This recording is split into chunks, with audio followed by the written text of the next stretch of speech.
Se você já leu o livro Pai Rico, Pai Pobre, mas a sua vida financeira não mudou, fica comigo até o final, porque o problema provavelmente não é falta de conhecimento, é que você entendeu o livro de forma errada. E o pior, continua repetindo padrões que te impedem de prosperar. O meu nome é Amy Valério, eu sou terapeuta emocional e energética e no meu dia a dia eu atendo muitas mulheres que trabalham, se esforçam, mas vivem presas nesses ciclos financeiros que parecem não ter fim, ou ainda dependem dos maridos e parece que a família está sempre travada, sempre no sufoco. Então, se tem uma coisa que eu posso te dizer com muita clareza é que isso é mais comum do que parece. Na verdade, não é falta de inteligência nossa, mas é falta de perceber os nossos padrões e como a gente funciona. E quando você entende isso, tudo começa a fazer muito sentido. Eu vou te falar aqui o erro mais comum. As pessoas começam a ler um livro desses, por exemplo, né, achando que ele ensina a ganhar mais dinheiro. Mas ele não ensina isso, ele vai ensinar a gente como a pensar sobre o dinheiro. E isso muda muito a forma como a gente vai interpretar. Sem mudar a nossa forma de pensar, a gente até pode ganhar mais, mas a gente não consegue sustentar esse lugar. Isso é muito interessante porque a gente começa a ver os nossos padrões, os nossos comportamentos e como a gente age de forma emocional.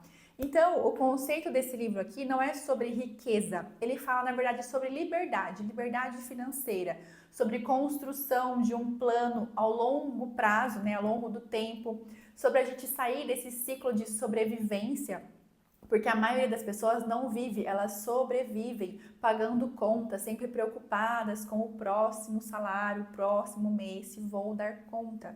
Então, o primeiro ensinamento aqui desse livro é: trocar tempo por dinheiro é uma armadilha. Então, se você precisa estar sempre ativa para ganhar, você não tem liberdade. E é isso que ele ensina. A gente precisa ter a nossa liberdade. Nesse caso, se a gente trabalha, né, no CLT ou seja um empresário, por exemplo, a gente trabalha o mês inteiro, chega no final do mês, o dinheiro ele já tem destino, ele já acabou, né, às vezes nem chega no final do mês. Então, se a gente para, o dinheiro para. Se eu perco meu emprego, eu não tenho mais renda, então eu não tenho outra fonte.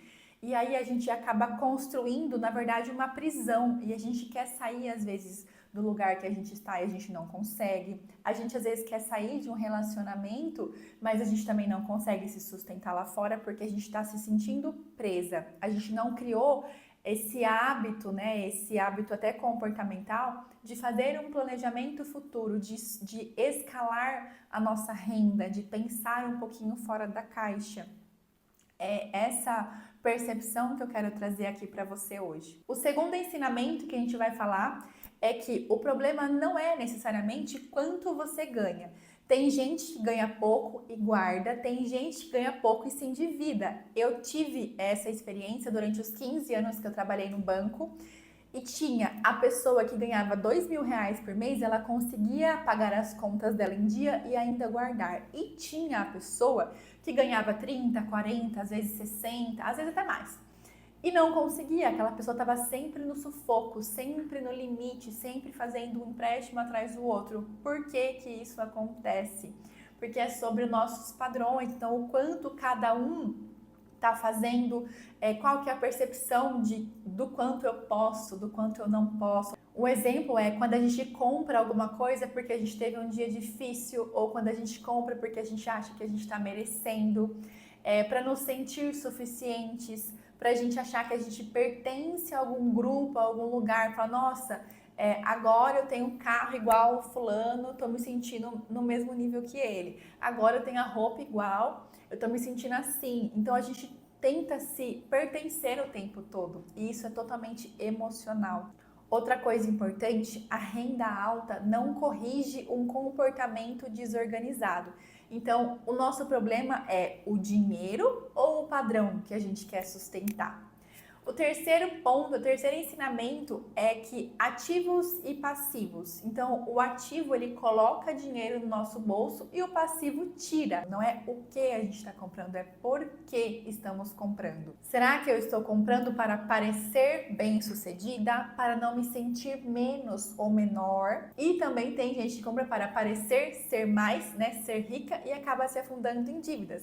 Novamente, aqui é a minha experiência do banco, eu cansei de ver pessoas para poder se adaptar à sociedade, fazendo festas milionárias, assim, em casas, mas a conta bancária, porque eu via, eu acompanhava, estava desastrosa, mas ela precisava parecer ser algo muito maior. Então, era uma necessidade dela, emocional, dessa pessoa. Então, tinha também a pessoa que tinha milhões na conta e ela não parecia, sabe? E então a gente vê muitas formas de lidar com o dinheiro. É muito interessante analisar tudo isso. Quarto ensinamento, quarto ponto, a mentalidade. Se eu não tenho estrutura interna, o dinheiro não fica. Então, a pessoa pode ganhar mais, ela pode ser promovida e ela pode aumentar o padrão de vida na mesma velocidade, né? Se o dinheiro vai potencializar quem eu já sou. Será que eu já sou uma pessoa gastona? Então, se eu ganhar o dobro, eu vou gastar o dobro.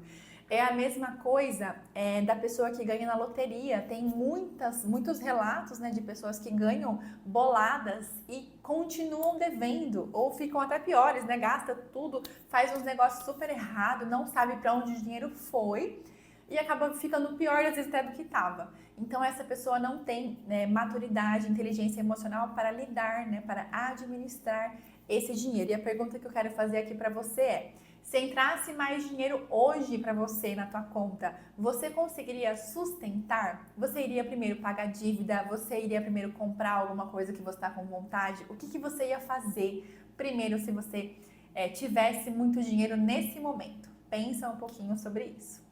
E o quinto ensinamento é o medo. O que mais trava as pessoas geralmente não é a falta de oportunidade, mas o medo, né? Medos diversos, medo de perder, medo de errar, medo de se expor, medo de crescer. Então são os medos inconscientes que fazem eu deixar de arriscar, né? Eu fico presa ao que parece seguro. Então, às vezes o CLT é um lugar que parece seguro. Se eu saio disso, né? Se eu vou empreender, por exemplo, eu sei que tem pessoas que vão sofrer muito, porque não existe uma segurança financeira, né? O CLT você já sabe quanto você vai ganhar, você tá ali. O empreendedor, ele tá aqui, né? Tá em uma onda. Então, a gente precisa ter essa maturidade também para saber que não vai ser todo mês que vai ser igual. Cada dia vai ter seus altos e baixos, né? Então, não existe uma continuidade, né? Só depois de certo patamar. E também tem uma frase importante que é: o maior risco é viver preso ao que parece seguro. E por que a gente não aplica, se tudo isso fica tão claro, né? Por que as pessoas continuam no mesmo lugar?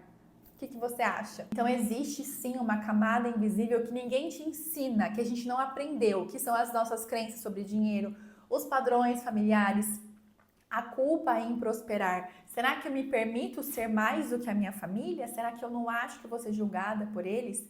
E também a necessidade de pertencimento. Eu quero para poder pertencer. E também vou deixar outra reflexão aqui. Por que você quer o salário, o lugar, o status que você quer? Você quer mostrar para alguém ou você quer para você, né? O que vai mudar na tua vida, de fato, quando você atingir o teu lugar ideal, o teu sonho? É para quê? É para desfrute ou eu preciso mostrar para alguém? Reflita também, porque isso diz muito sobre os nossos comportamentos e as nossas emoções. Então, uma consciência que eu quero deixar aqui é que você não está travada porque quer, né? Mas existe um padrão. Parece que tem uma corrente que te puxa para trás toda vez que você tenta avançar.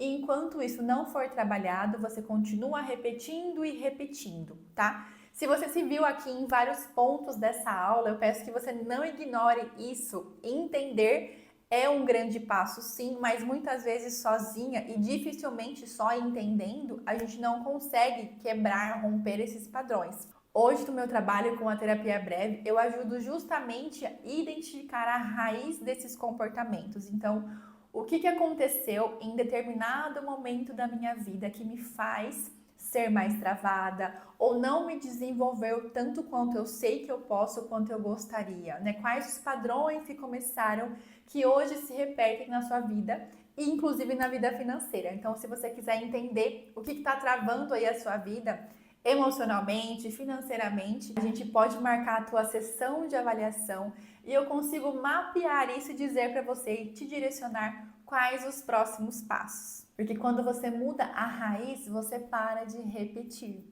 E nesse momento, o dinheiro deixa de ser um problema e ele começa a ser a consequência, a solução, uma luz no fim do túnel.